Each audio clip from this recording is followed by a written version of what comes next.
Hej vikar, og velkommen til den her introduktion af din kalender. Her vil jeg gennemgå kort, hvordan din kalender den fungerer. Det første jeg vil vise, det er, hvordan du bladrer i din kalender i månederne. Heroppe i venstre hjørne, der har du stående, hvad måned du er i. Og så kan du se, at der er en pil på hver side, og det betyder, at når du trykker på dem, så kan du bladre frem og tilbage. Og det kan du gøre lige så langt frem og tilbage, du har lyst til. Hvis vi nu bliver i juli måned, så kan I se de grå felter herude, hvor der står 26, 27, 28, 29. Det indikerer egentlig, hvad ugenummer du er i. Så hvis vi for eksempel tager uge 27 og klikker på den, så kan I se, der kommer sådan en dialogboks frem, hvor der står, hvad vil du registrere? Og der har du mulighed for at registrere de forskellige ting, der står her som indsæt tidsrum, hvor du til rådighed markerer hele ugen til rådighed, inklusiv nattevagt.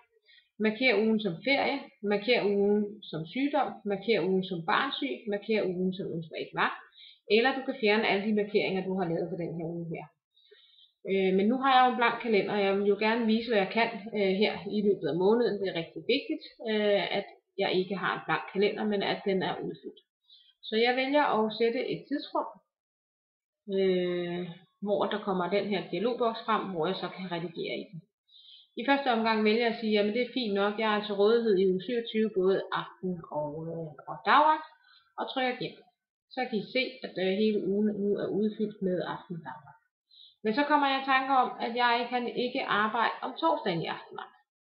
Så klikker du simpelthen på skriften ud for torsdagen, og så vil vagten fjerne sig.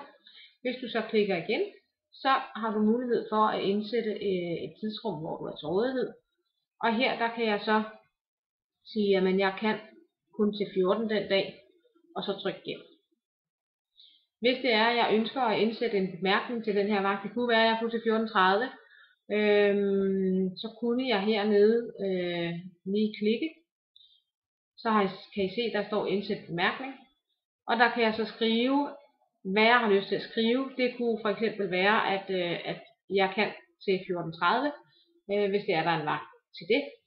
Det kunne også være, at jeg har i bil den her dag. Det kunne også være, at lige præcis den her dag, der vil jeg gerne ud på en bestemt afdeling i en bestemt kommune, fordi at jeg er på ferie i nærheden.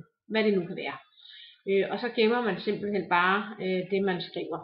Jeg kan lige forsigtigt skrive her, så kan I se.